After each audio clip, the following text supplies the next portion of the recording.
la personalidad. La realidad es de que como personas también tenemos necesidades sociales. Cuando hablamos de la necesidad social, lo primero que tuvo el hombre es una necesidad social. Antes de ver los textos, los invito a orar. Padre Celestial, te alabamos y adoramos, Señor. Te pedimos que tú dispongas nuestro corazón para escuchar tu palabra y que nos la ilumine, Señor, con el entendimiento que tu Santo Espíritu nos da, Señor, para que cambiemos también nosotros en todo nuestro ser, en esos intelecto, el sentimiento y la voluntad, para tener, Señor, relaciones más estables, relaciones que a ti te agradan.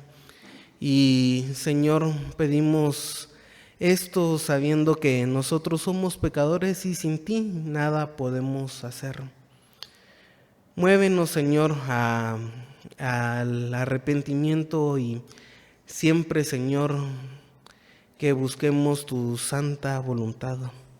Te alabamos, Señor, y pedimos tu bendición en el nombre de Jesús. Amén. Quiero que miremos entonces algunos pasajes que tenemos ahí en Génesis capítulo 2 y capítulo 1.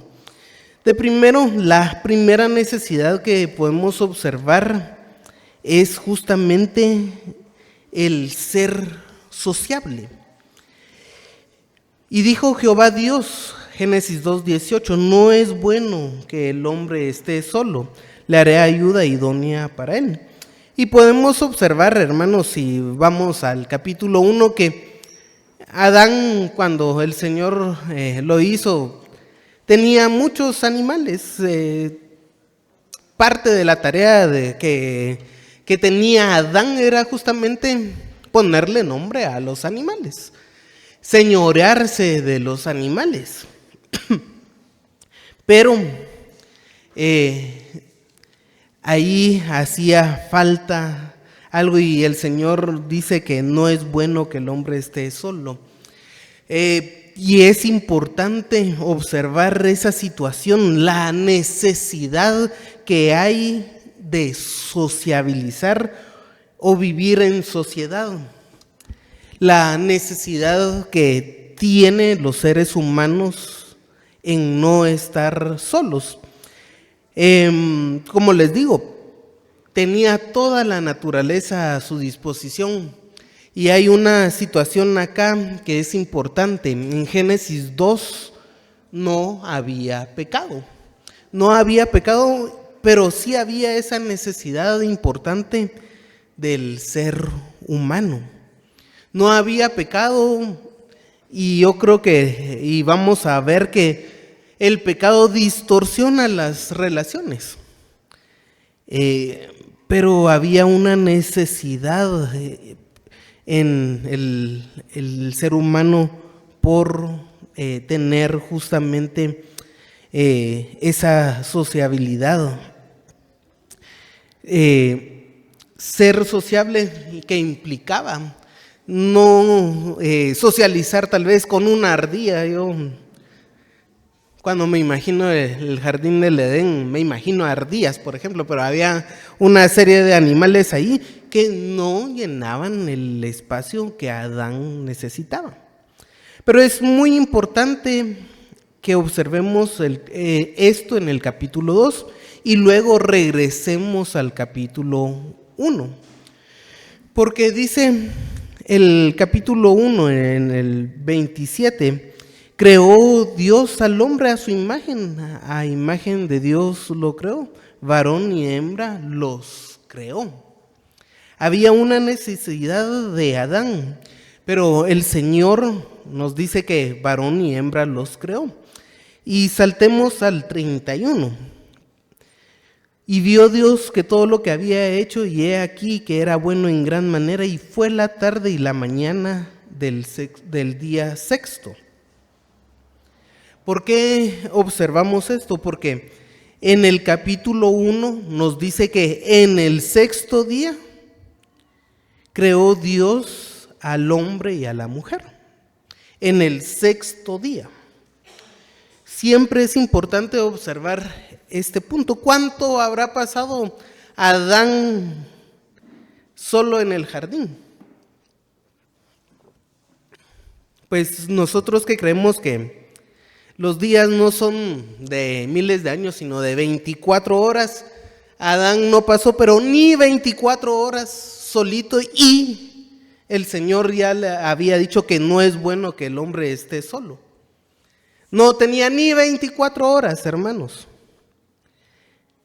Y esa es la primera necesidad. Por eso ya más adelante, aún personas que no son cristianas no recibieron la revelación divina. Los griegos decían que, más puntualmente, Aristóteles dice que el hombre es un ser sociable por naturaleza. Y él utiliza un ser de la polis. ¿Por qué? Porque esa necesidad es de la ciudad, un ser de la ciudad. Un animal no vive en la ciudad. Es importante esa necesidad de sociabilizar. Pero hablamos de esa necesidad sin el pecado, y ahora veamos cómo es de que el pecado destruye todas las relaciones. El pecado, hermanos, busca activamente la destrucción de las relaciones, y eso lo podemos observar en Génesis capítulo 3. Satanás, que también es un ser personal como Adán y como Eva. Satanás es una persona en el sentido de ser personal. Él tenía responsabilidad, por eso es de que el Señor tuvo también y tiene la capacidad de castigarlo, porque es un ser personal, un ser responsable. Un ser que, si observamos un poco de la historia ahí en Isaías y en Ezequiel, se creyó ser igual a Dios. Tuvo ese sentimiento, ese sentir de yo soy tan fuerte como Dios, me elevo. Su intelecto estaba elevado y su voluntad también. Entonces es un ser personal caído en el pecado y busca activamente la destrucción. Satanás bien hubiera podido estar ahí con Adán y Eva y decir, vamos a ver si ellos caen alguna vez y comen del fruto. Eso no fue lo que pasó. Lo que observamos es de que la serpiente astuta, entonces, eso es lo que observamos, la cual dijo a la mujer. No solo fue y se quedó observando, sino que va y habla con la mujer. Busca activamente, no solo en su estado de decir, vamos a ver qué pasa, sino busca activamente la destrucción de la otra persona, en este caso de Eva. El pecado busca destruir activamente. Satán habla a Eva en el 3:1 y Eva da a Adán en el 3:6. Dice el 3:6: y vio la mujer que el árbol era bueno para comer y que era agradable a los ojos, y era codiciable para alcanzar sabiduría, y tomó de su fruto y comió, y dio también a su marido, y el cual comió así de ella. Eva no solo dijo, ya pequé, no, busca también destruir a la otra persona. Por eso da a su marido. Y en este sentido, hermanos, hay que notar que también hay una responsabilidad personal. Hay una responsabilidad personal de Adán de comer del fruto. No es de que Eva le metió por fuerza ahí, él cerrada la boca y ella abriéndole la boca para que comiera. No, hay responsabilidad personal de parte de Adán. Hay responsabilidad también de parte de Eva. Pero quienes están dispuestos al pecado también buscan destruir la relación, buscan destruir activamente, básicamente mandar a los otros a ese estado deplorable que es el pecado. Es sumamente importante esto cuando hablamos de nuestras relaciones como personas. Porque nuestra naturaleza pecaminosa busca activamente destruir las relaciones, destruir a la otra persona. Así que es sumamente importante que observemos esta situación. ¿Y cuál es la consecuencia? Todas las relaciones se destruyen. Cuando el Señor va y le dice a Adán, ¿por qué comiste? La respuesta del hombre es, la mujer que me diste por compañera me dio del árbol y yo comí. ¿Qué es lo que tenemos acá? Adán echándole la culpa a Eva. Él tenía responsabilidad personal de no comer. Pero la forma en que se destruyen las relaciones es, la mujer tuvo la culpa y yo no. Yo comí porque me engañó. Tenía responsabilidad. Y siempre parte también de la naturaleza es no admitir esa responsabilidad que tenemos de nuestras acciones. Echarle la culpa a los demás. Eva a la serpiente en el versículo 13. Entonces Jehová Dios dijo a la mujer, ¿qué es lo que has hecho? Y dijo la mujer, la serpiente me engañó y comí. Otra vez echándole la culpa a otra persona, en este caso a la serpiente. Entonces, eso destruye las relaciones. Todo el mundo tiene la culpa menos yo. Aún en nuestra sociedad está mucho la idea de que el hombre nace bueno y la sociedad lo corrompe. Uno es víctima de la sociedad.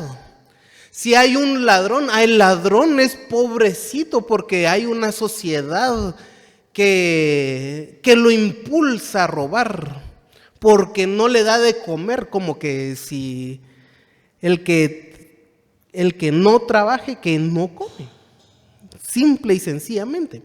Pero como es víctima de la sociedad, la sociedad, yo soy pobrecito, la sociedad tiene la culpa. Eso es muchas de las cosas que pasan en nuestras relaciones interpersonales. Echarnos la culpa al otro. Y pasa así, en el trabajo, la otra persona tuvo la culpa, yo hice bien mi trabajo, pero él hizo tal cosa y por eso es de que no salió bien lo que yo hacía. Por eso es de que no me gusta trabajar en grupo. Y en la casa va de la misma situación. Todos tienen la culpa. Yo soy siempre el bien portado, el hijo excelente. Mis papás porque son unos ignorantes. Así tratamos ahora a los padres con esa falta de respeto. Los padres, cuando un niño se porta mal, ese niño porque es malcriado, como que si no él no tuviera la responsabilidad de haber educado a su hijo. Nos echamos la culpa muchas veces de nuestras responsabilidades. Y en el matrimonio también es así. Yo quería tal cosa y si me hubiera casado con alguien más hubiera estado bien, pero este es el culpable de mi vida. Bueno, es difícil aquí en Guatemala que no tenemos matrimonios arreglados, ¿verdad? Pero la realidad es de que cuando miramos las relaciones, tendemos a echarle la culpa a todos, menos tener nuestra responsabilidad. ¿Y qué es lo que observamos en Génesis 3, hermanos? Las relaciones rotas. La relación con Dios rota. Ellos se escondieron para no estar en la presencia del Señor. La relación entre ellos rota. Ya vimos que se echaban la culpa entre ellos, pero en el 16 dice: y será tu marido y él se enseñoreará de ti. Relación rota. Relación con la naturaleza. No solo destruye el pecado en la relación con Dios, la relación con otras personas, la relación con la naturaleza. Y al hombre le dijo: por cuanto obedeciste la voz de tu mujer y comiste del árbol que te mandé diciendo, no comerás de él, maldita será la tierra por tu causa. Con dolor comerás de ella todos los días de tu vida. Espinos y cardos te producirá y comerás plantas del campo. Con sudor de tu rostro comerás. La maldición del pecado aún destruye nuestra relación con la naturaleza.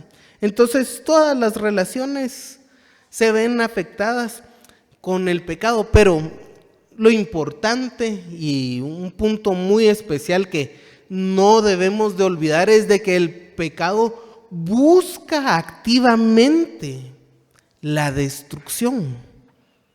El pecado busca activamente la destrucción. Por eso en el matrimonio y en la familia, hermanos, son pecadores los que están ahí. Y por su propia naturaleza quieren destruir las relaciones. Por la propia naturaleza pecaminosa. Y claro, en una sociedad que aún es bastante liberal, mucho más anarquista, diría yo, no libre, porque hay libertad y hay anarquía, pero con esta sociedad de vive y deja vivir, y a mí qué me importa cómo vivan los demás, siempre y cuando yo sea feliz. Y si la otra persona es feliz, yo no me meto. Entonces, esa naturaleza no es buscando la felicidad, busca la destrucción de las relaciones personales. Busca la destrucción del matrimonio, busca la destrucción de la familia y va a buscar la destrucción de la sociedad en general. Cuando nos unimos en matrimonio, lo que tenemos es de que un pecador se suma a otro pecador y son dos pecadores los que tenemos ahí. Son dos pecadores que están en una relación. En una relación que aún va a ser más difícil cuando no queremos hacer la voluntad de Dios, sino hacer nuestra voluntad. Imponernos. Si de eso se trata el matrimonio, va a ser una relación sumamente difícil porque vamos a tratar consciente o inconscientemente, y yo creo que en muchas situaciones inconscientemente, de la destrucción de la relación. Y cuando nacen los niños, hermanos, aún los psicólogos han hablado de que uno nace con el complejo de Edipo o de Electra. Y eso lo miran los psicólogos aún que no son ni cristianos, porque es algo que se observa en la naturaleza, esa naturaleza pecaminosa. El complejo de Edipo es de que el niño ama a su mamá, se apega a su mamá, pero no solo que ame a su mamá, eso estaría bien, sino que odia a su papá. Ese es el complejo. A veces solo decimos, tiene complejo de Edipo porque parece niño de mamá, pero no es solo eso, sino que odia también a su papá. El complejo de Electra es lo mismo o muy similar de una niña. Se apega a su papá y odia a su mamá. Desde chiquitos, estoy hablando de niños muy pequeños. Se observa esa naturaleza y por eso hablan de este complejo desde nacimiento. Pero es la misma naturaleza pecaminosa que busca destruir las relaciones entre personas. Y esto a veces pensamos que es deliberadamente, es decir, yo voy a decidir destruir mi hogar, y eso no es lo que pasa. Generalmente, sobre todo en la iglesia, no es lo que pasa, sino que es una cuestión subconsciente, una cosa que es por nuestra naturaleza pecaminosa, el que inconscientemente buscamos destruir las relaciones. Miremos algunos, 5 puntos.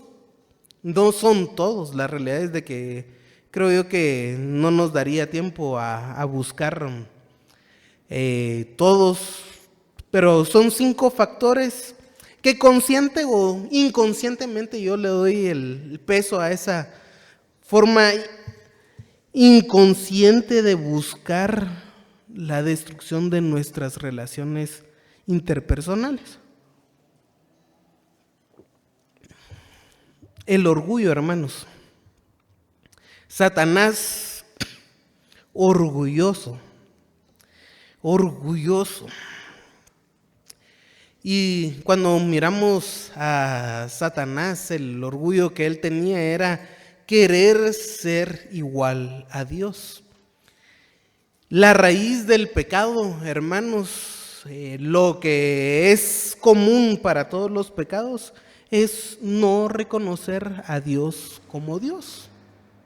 Cuando uno reconoce a Dios como Dios, sabe que solo Él, sabe que hay que hacer la voluntad de Él, pero Satanás no reconoció a Dios como único.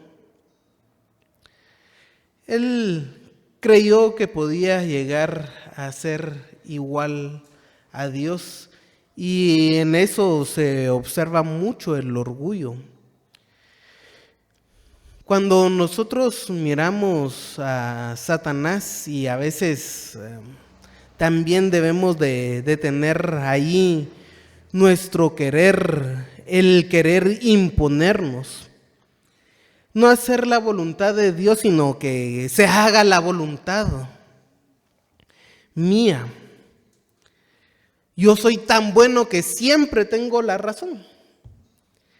Cuando pensamos así, hermanos, lo que estamos haciendo es participar más de la naturaleza de Satanás que de la naturaleza divina. Queremos participar más de las cuestiones con las que Satanás participó que la naturaleza divina. Yo siempre tengo la razón, por eso es de que deberían de hacer mi voluntad. ¿Por qué en la casa no hacen mi voluntad si yo siempre tengo la razón? Miren mi argumento lógico, siempre debo de tener la razón. Esa es la idea justamente de Satanás, creerse tan sabio que solo Dios y yo tal vez somos inerrantes. Deben de tenerle un poquito a Dios y un poquito a mí. Dios perdona, pero yo no. Cosas así muestran orgullo. Y eso es siempre participar más de la naturaleza con Satanás que de la naturaleza divina. Cuando hay alguna discusión, póngale entre esposos, pongamos entre padres e hijos, ¿por qué hacemos tal cosa? Si yo soy, por ejemplo, argumento, yo soy la cabeza del hogar y debe de hacerse mi voluntad del Padre. Y capaz que es una cuestión antibíblica, pero por orgullo en la mente hay que hacer la voluntad de esta persona. La mamá, yo soy la mamá, yo manejo aquí, yo me mantengo en la casa, ustedes no saben cómo administrar. Sigamos, mis pasos son los mejores. Los hijos, usted ni estudió. Yo sí saqué bachillerato. Yo sé utilizar la computadora, el teléfono. Usted apenas puede hacer una llamada por teléfono. Por eso es de que debe hacerse mi voluntad. Son cuestiones que en la práctica, hermanos, menospreciar a otros es creerse o tener ese orgullo, participar de Satanás con estos tipos de cosas.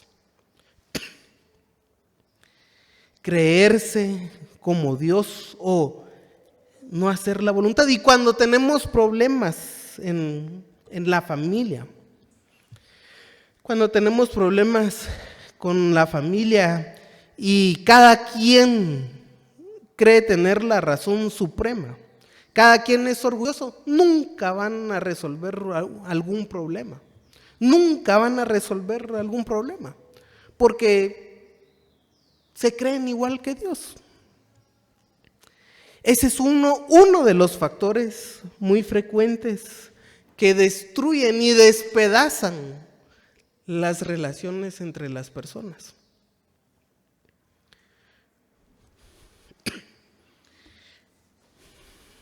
El poder, las luchas del poder en la familia. Cuando miramos la historia de los reyes en Israel, lo que observamos es una lucha de poder. Los hijos de David peleándose por el trono. Peleándose por el trono. De ahí también se dividió el reino. ¿Por qué? Porque Roboam quería mantener el reino y tenía pues la descendencia, pero hubo también una división por luchas de poder. Roboam, si ustedes se recuerdan, quería subir los impuestos para tener más riqueza innecesariamente. Entonces, esas luchas de poder se dan muy frecuente en la historia universal. Hace poco estuvimos hablando de la historia de Asiria acá. Yo espero que se recuerden un poco porque Asiria atacaba a los sirios y en eso el reino del norte se aprovechó para conquistar parte de Siria. Pero cuando vino a Siria a conquistar, a avanzar, dijeron, unámonos nosotros dos que éramos enemigos para hacerle frente a uno más grande. Atacar a los del sur para hacernos frente más grande. ¿Por qué? Porque hay una lucha de poder. Y muchas veces en la familia lo que tenemos también es una lucha de poder. Lucha de poder. Lo que dice Pablo de someteos unos a otros en el temor del Señor.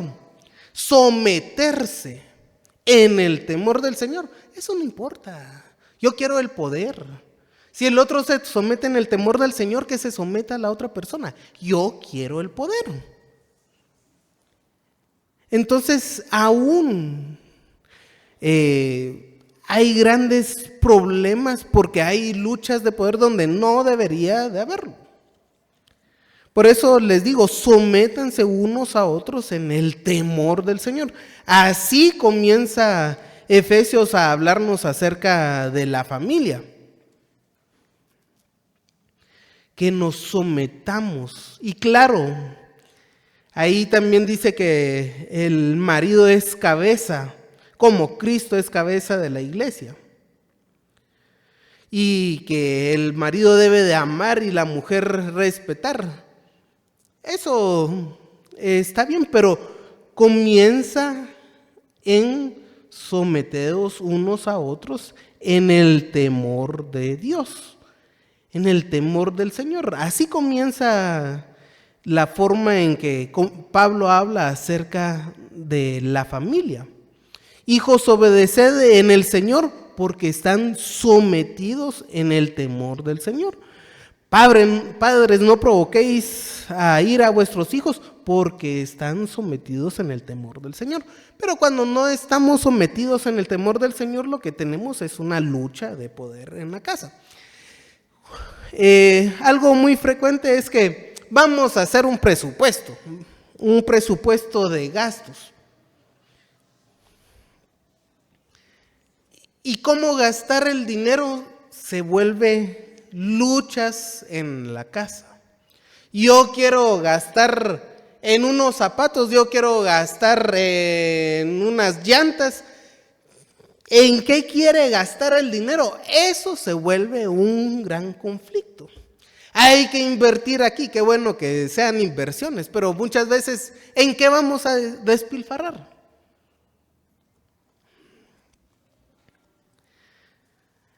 Y eso se vuelve lucha de poder. Entonces, quien tiene el dinero es el que tiene el poder. Ya no reina Dios, sino reina Mamón en ese hogar. Porque el dinero es quien manda. Quien pone más plata es el que decide. Entonces tenemos esas luchas de poder en la familia. Aun cuando los hijos crecen un poco y comienzan a decidir, quieren imponerse a los papás. Yo llego a las 3 de la mañana porque ya soy grande. Ahí dependo de mis papás económicamente, emocionalmente, pero quiero llegar tarde. Y los papás le dicen, usted está aquí a las 10, si quieren, pero no, me tardo 5 horas más porque quiero demostrar la lucha de poder que tengo yo. Yo soy poderoso, entonces hago mi voluntad. Luchas de poder. Y hermanos, estas situaciones son constantes y a veces se hacen otra vez inconscientemente, porque el pecado busca activamente destruir las relaciones. No puedo vivir con humildad. No me puedo poner de acuerdo en las decisiones en familia.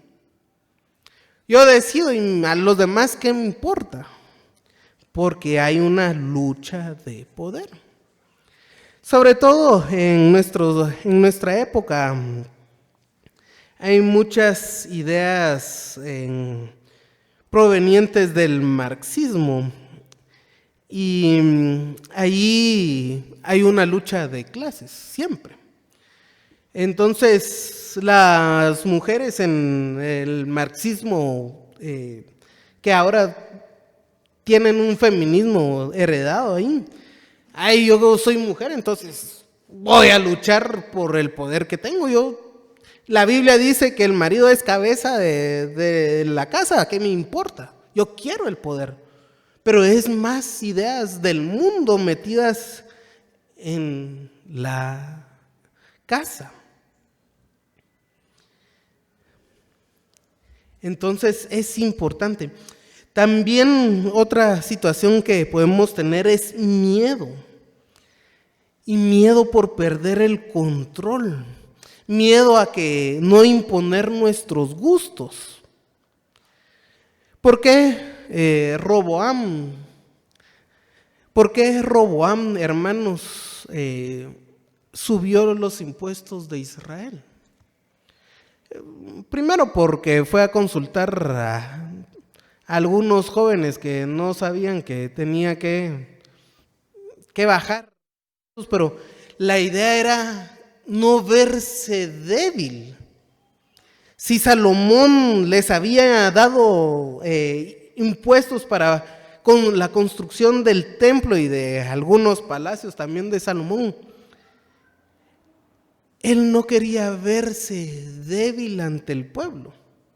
Y por ese miedo a perder el control, le fue muy mal. Fue a destruir el reino. Eso fue lo que hizo Roboam. Por miedo, a actuar por miedo, a imponer nuestros gustos, a que no se haga nuestra voluntad. Eso destruye las relaciones. ¿Por qué Saúl andaba atrás de David cazándolo? Porque la gente quería más a David y tenía miedo de perder el poder. Miedo a perder el poder. Por eso es de que Saúl andaba persiguiendo ahí a David. David hasta tuvo la vida de Saúl en las manos. Y solo un ratito, ay sí, yo te quiero como hijo. Y al ratito otra vez persiguiéndolo. Miedo a perder el control. Y esa situación también se da en los hogares, se da en el trabajo.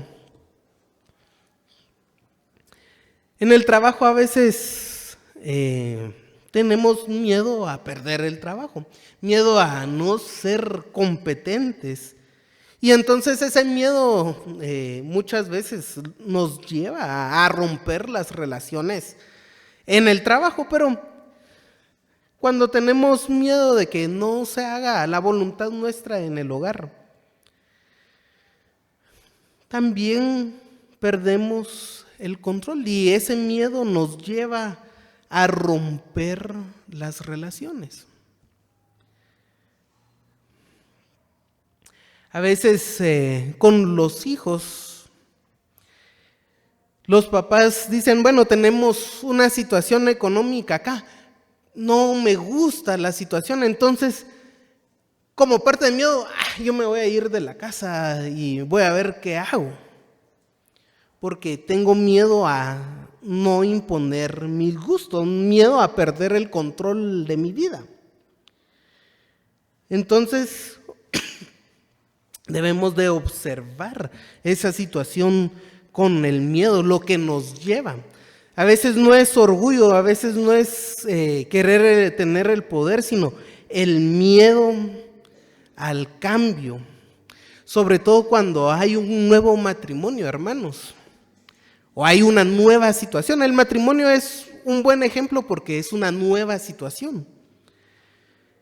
Pero hay dos personas. A mí me criaron de una forma, a la otra persona lo criaron de otra forma. Y entonces esas dos formas a veces chocan.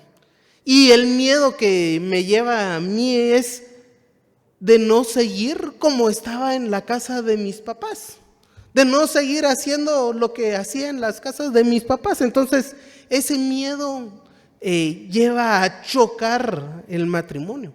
Y así son muchas veces cuando hay situaciones nuevas. Las situaciones nuevas que no nos podemos adaptar, eso generan mucho miedo. Y pueden romper las relaciones. Cuando fallece algún papá, algún abuelo que mantenía unida a la familia, ya con los padres dicen, viene tal vez Navidad y lo pasábamos todos juntos en familia, pero el miedo a que ya no esté la persona porque es una situación nueva, rompe también la relación con hermanos. Ya no nos unimos porque Era el papá que unía todo, el abuelo que unía a toda la familia. Son miedos a no hacer lo que veníamos haciendo. Y son cosas que a veces no es bueno ni malo, pero el miedo nos impulsa a romper las relaciones.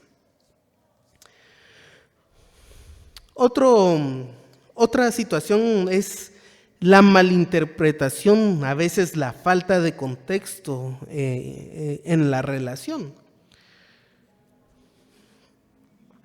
Cuando nosotros no conocemos a veces el trato que puede haber en una casa, digamos aquí en la iglesia, hay hermanos de diferentes hogares y tal vez tenían algo que sea algo de costumbre en su familia. Y otra persona dice, mire, yo tenía otra costumbre. Entonces, esa malinterpretación, esa falta de contexto por no conocernos, lleva a romper las relaciones. Una malinterpretación que podemos observar es justamente a Isaí, el papá de David. ¿Qué es lo que dices primero de Samuel 16?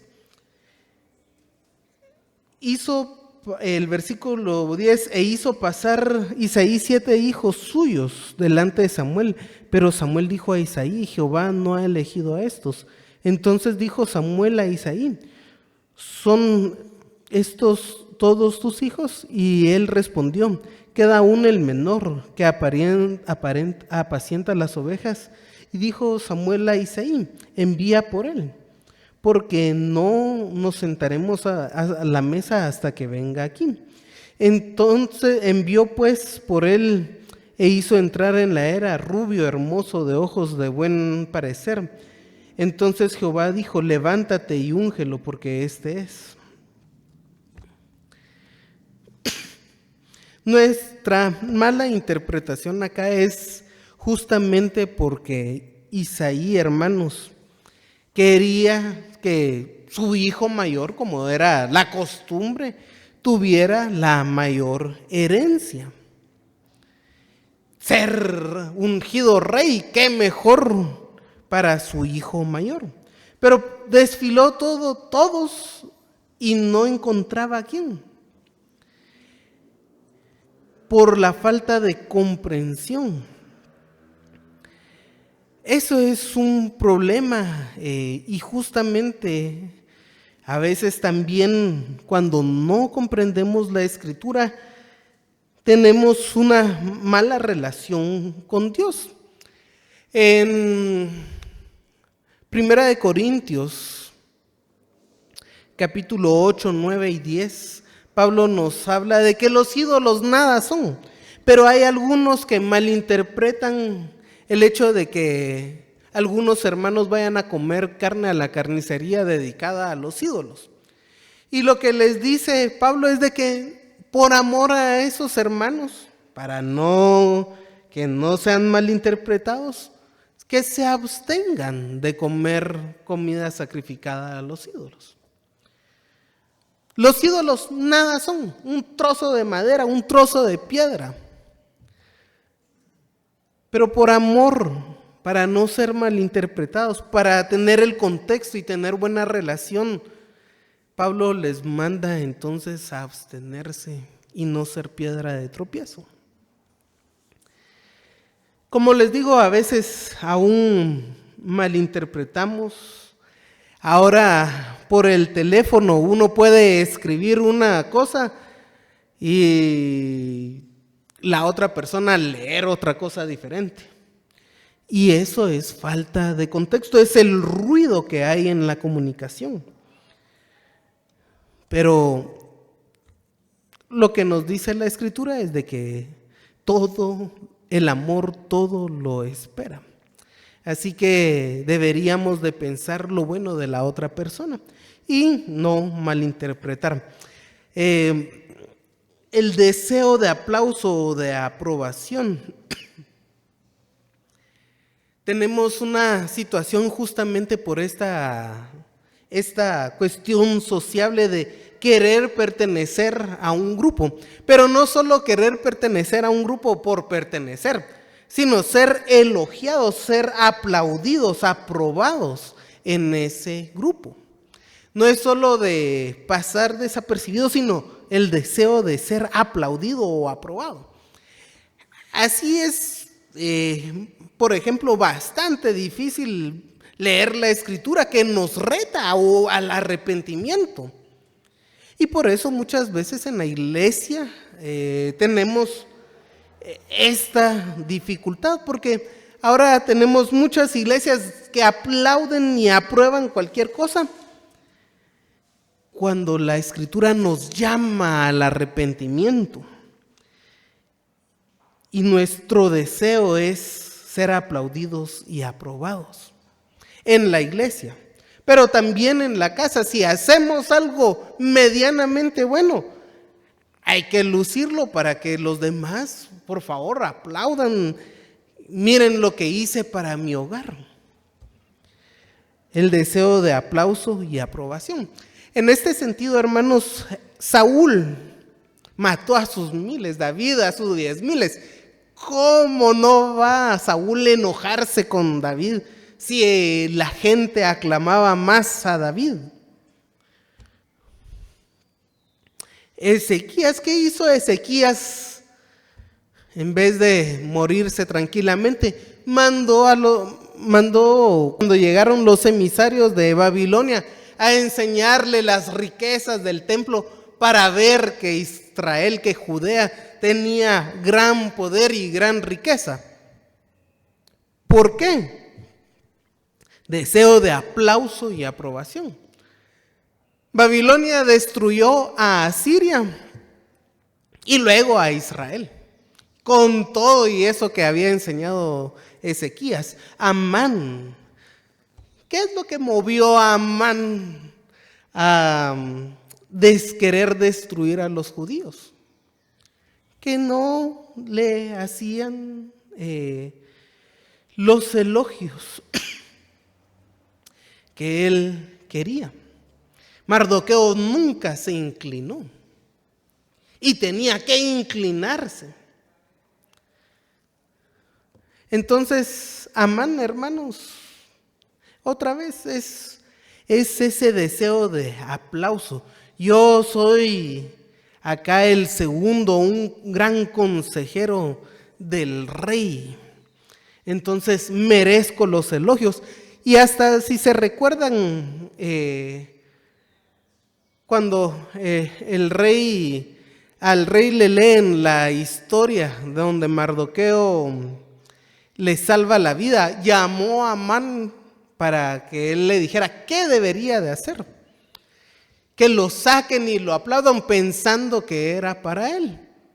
Y Amán se enojó muchísimo más porque él tuvo que sacar a Mardoqueo para ser aplaudido. Ese deseo de aplauso y de aprobación. Y miren, yo entiendo que nosotros debemos de esforzarnos en el hogar para hacer cosas buenas. Pero, ¿y si no me aplauden? ¿Y si no aprueban, si no me felicitan? Me voy a sentir mal, probablemente. Porque estoy haciendo las cosas para los hombres. Y aunque ame mucho a mi cónyuge, a mi hijo, a mi padre, a mi madre, a mis abuelos, la idea siempre es de obrar para Dios. Y por amor a Dios es que puedo amar a las demás personas. Pero pasa mucho, y hermanos, sobre todo las hermanas que son muy detallistas y arreglan, hacen cosas muy bonitas y llega el esposo que, no sé, a veces yo creo que los hombres miramos 7 colores, algo así, y las mujeres como 500 o saber ni cuántos, pero nosotros miramos hasta pixeleados, siento yo, los hombres, y no nos fijamos en los detalles. Y no nos fijamos en los detalles. Y no es porque no sea bonito, sino que el cerebro del hombre funciona de una forma diferente. Pero no se fija el varón en esa situación. Entonces, ¿qué es lo que hay? Problema porque no hay aprobación en los detalles. Y qué bueno que se esfuercen, pero a veces ese deseo de aplauso llega a destruir las relaciones también en el hogar. Así que quiero yo que veamos un poco de un pasaje en Santiago. Ya estamos terminando, ya se nos está terminando el tiempo, y lo que nos dice Santiago es de que ahí en el capítulo 3, parte del contexto que nos brinda Santiago es justamente el control de la lengua. El control de la lengua, que puede ser un fuego que enciende todo un bosque y destruye. Eso es importante en el control de nuestras relaciones. Pero nos dice, y voy a ir muy brevemente, Santiago 3:13, ¿quién es sabio y entendido entre vosotros? Muestre por su buena conducta sus obras en sabia mansedumbre. Uno de los pasajes claves que tenemos en Santiago es el capítulo 2, versículo 14. Hermanos míos, ¿qué aprovechará si alguno dice, tengo fe y no tiene obras? ¿Podría salvarle? Si un hermano o una hermana están desnudos y tienen necesidad, manteniendo cada día, y alguno de vosotros dice, id en paz, calentados y saciados, pero no les dais cosas que son necesarias para el cuerpo, ¿de qué aprovecharán? Así la fe, si no tiene obras, está muerta en sí misma. Pero si alguno dirá, tú tienes fe y yo tengo obras, muéstrame tu fe sin tus obras y yo te mostraré mi fe por mis obras. Es una situación de mostrar la fe por las obras. Y retomando esa situación, que la fe se muestra, nace del interior y se muestra en las obras. ¿Quién es sabio y entendido en nosotros que muestre buena conducta? Sus obras en sabia mansedumbre. Pero si tenéis celos amargos y contienda en vuestro corazón, no os jactéis ni mintáis contra la verdad. ¿Por qué? Porque hay personas que pueden estar obrando, pero no nace la obra de su corazón, sino que es por amargura y contención de vuestro corazón. Es importante, porque a veces ahorita que estamos hablando de las relaciones entre personas, tener una buena conducta de irle a dar la mano a un hermano y decirle, ay hermano, qué bueno verlo acá, pero en mi corazón estoy amargado con el hermano. Hay una contienda en mi corazón. Y solo porque hay que hacer algo que básicamente es una apariencia. Eso, hermanos, no debe de ser así. Las obras deben de nacer de nuestro interior. Celos amargos, motivaciones amargas, desagradables, crueles y dolorosas. Contención, egoísmo, rivalidad, ambición egoísta del corazón, similar a una prostituta ambiciosa que se prostituye por lucro. Esa es la idea acá de contención.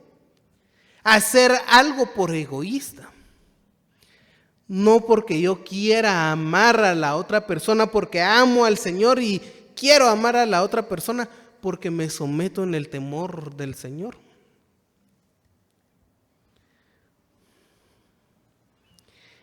A veces hay algunos libros y también algunos testimonios de algunas personas que dicen, Yo llevo 50 años de casado y nunca me he peleado con mi cónyuge. Digo yo, tal vez el Señor obró un milagro ahí, pero eso no es lo normal. Y lo que sí se ha dado, sí es posible en varios testimonios de libros, es que no se pelean porque guardan la amargura en su corazón, simple y sencillamente. Si el Señor le dio esa bendición, o tal vez ni se fijó que la otra persona estaba enojada.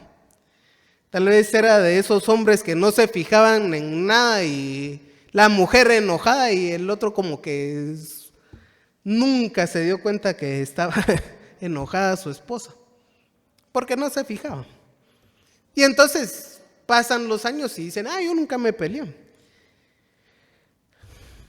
Hay personas que dicen eso aún teniendo pleitos porque ¿qué es lo visiblemente aceptable? ¿Estarme peleando o no pelearme?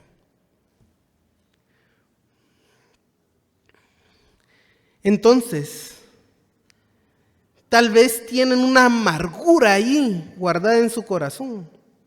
Amargura que puede explotar más adelante.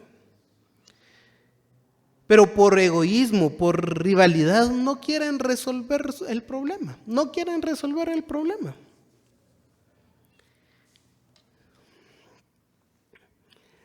No por amor al Señor. Y cuando, hermanos, cuando tenemos un problema con alguna persona, lo que el Señor nos dice es que hay que resolverlo.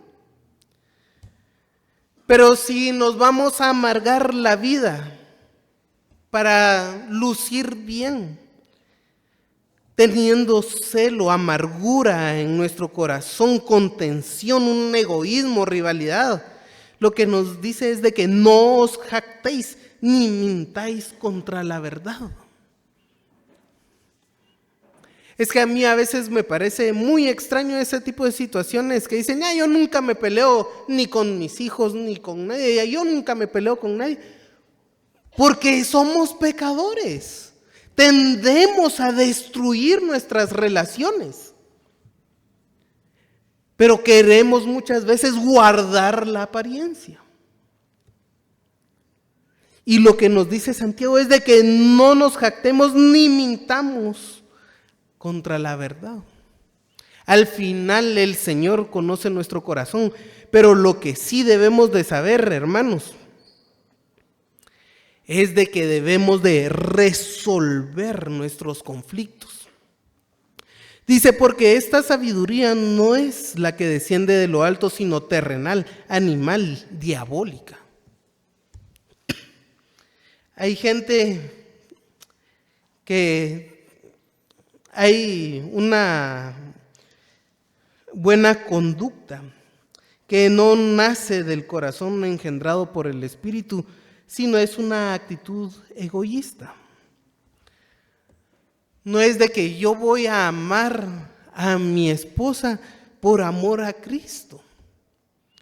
No es el Espíritu Santo que me mueve a dar el fruto del amor, sino quiero aparentar tener una buena relación.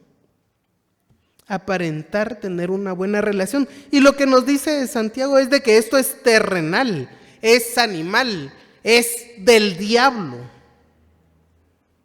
Aparentar para ganar el aplauso, una tranquilidad aparente, por miedo, por orgullo, por querer ser aplaudido. Eso es una obra de la carne e incluso puede llegar a ser una mentalidad diabólica. Hermanos, cuando miramos a veces el reino animal, a veces podemos observar que aún incluso ellos hacen ciertas paces en cuanto al cuidado del terreno cuando hay alguna escasez. No es muy frecuente, pero hay animales que sí se agrupan. Entonces eso no es algo que nos diferencie con los animales. Cuando miramos a Satanás y el mundo, podemos observar ideas que nos introducen el mundo y Satanás a través del sistema mundial satánico, que uno debe de tener serenidad, paz, lograr buenas relaciones con las personas sin dar el fruto del Espíritu. Es decir, es ser bueno, uno debe de ser bueno sin Dios. Esa es la mentalidad del mundo, una mentalidad satánica. Viva tranquilo, haga respiraciones, yoga, ejercicios, y así va a tener un mantra que va a ser sereno. Mentalidad satánica. Usted viva en paz, que no le importa lo que haga el otro si no se mete con usted. Mentalidad satánica. Personas que quieren lograr buenas relaciones sin dar el fruto del Espíritu. Mire lo que dicen los psicólogos actualmente para llevar una vida buena y próspera en el matrimonio. No tiene que ni leer la Biblia, eso es lo de menos. Mentalidad satánica. En la consejería, hermanos, en la consejería matrimonial, lo clave para un cristiano es acercarse a Dios. Porque eso es fruto del Espíritu, no es usted luchando contra las cosas del mundo o forzando a la naturaleza pecaminosa que lo que hace es destruir. Tratemos de controlar el pecado por mi fuerza. ¡Qué locura! Pero muchas veces queremos hacer las cosas por nuestra fuerza, por nuestros medios, con nuestro intelecto, con lo que hemos estudiado. Y mire, el Señor le puede dar sabiduría aún para usar ese tipo de cosas. Pero una buena relación, algo que no es apariencia, solo puede ser fruto del Espíritu. El fruto que es amor. Aún los ateos aparentan obras de caridad. Un ateo, si construye un hospital, todo el mundo le va a aplaudir. Qué bueno que el ateo construyó un hospital. Eso es basura ante Dios. Ni siquiera va a llegar al tribunal de Cristo como para decirle, yo hice este pedazo de hojarasca. No. Construyó un hospital, pero no creyó en el Hijo de Dios, al infierno. Eso es lo que pasa. Pero nosotros, hermanos, tenemos que dar el fruto del Espíritu. Dice el versículo 16, porque de donde hay celos y contención, ahí hay perturbación y toda obra perversa. Pero la sabiduría que es de los altos, primeramente pura, después pacífica, amable, benigna, llena de misericordia y de buenos frutos, sin incertidumbre ni hipocresía. Veamos un poco acerca de estas cualidades importantes, que es pura, santa, sagrada, purificada, cosa que solo el Espíritu Santo da. Es pacífica, pero no es un pacifismo porque le dimos una golpiza a la otra persona que ya ni se puede mover, por eso hay paz en nuestro hogar. No, es contrario al disturbio, porque el fruto del Espíritu, que es amor, gozo, paz. No hay disturbio si hay fruto del Espíritu. No hay sentimientos de hostilidad. No hay esa situación de me voy a vengar de esta persona porque me hizo algo que a mí no me gusta. Es mi esposa, es mi esposo. pero no me gusta lo que hizo y necesito venganza. Eso no es el fruto del Espíritu, que es paz. No es ausencia de sentimientos de hostilidad. Es amable, bondadoso, considerado e indulgente, aun cuando me fallan a mí, yo debo de ser indulgente con la persona. Benigna, razonable, dispuesta a ceder, dócil, abierta, dispuesto a adoptar otra posición, contrario al orgullo. Donde hay una disputa y yo quiero decir, aquí se hace mi voluntad, yo debo de estar dispuesto a adoptar otra posición, a escuchar a la otra persona de manera dócil. No solo decir, a ver, ¿qué tenés que decirme? Pero mira, tenés este y este error. Anda, ve quién te hace caso. No es eso. Ser dócil es tratar aún de comprender, dispuesto a ceder. A veces no escuchamos con docilidad, sino solo escuchamos para ver qué errores tiene la otra persona. ¿Qué errores tiene la otra persona? Eso no es estar dispuesto, eso es orgullo, es contrario. Misericordia, compasión y piedad. Compasión y piedad, lo que tenemos acá. Hermanos, con cariño, con compasión, con tranquilidad, dispuesto a, si hay algún error, perdonar. Incertidumbre. Y miren esta palabra, incertidumbre e hipocresía.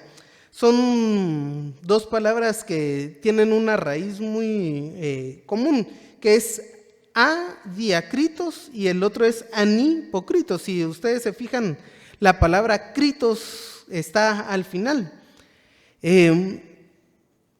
porque son palabras que están relacionadas. Incertidumbre no hace distinción, es imparcial, sin favoritismo, sin cambio. Uno tiene que ser alguien de palabra y mantener, si hay algún cambio para bien de nuestras relaciones, pues hay que cambiar, pero no ser una persona cambiante. Si vamos a pintar la pared de una casa y estamos de acuerdo que va a ser blanca, está bueno, voy a comprar pintura roja. Eso es estar cambiando, es una incertidumbre la que tiene la persona. En el camino de regreso a casa cambia la persona y ya no se sabe con quién está tratando uno. Y la otra palabra es sin hipocresía,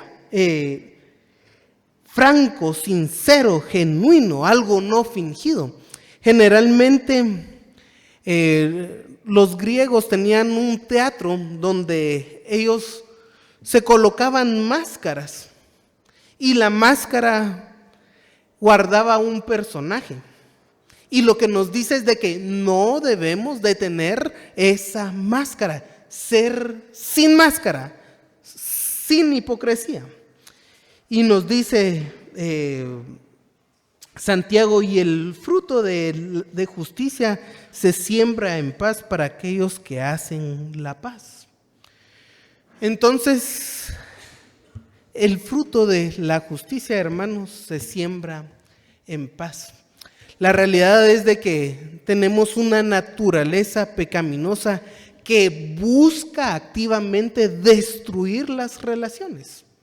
Y a veces ni estamos conscientes de cómo queremos destruir las relaciones.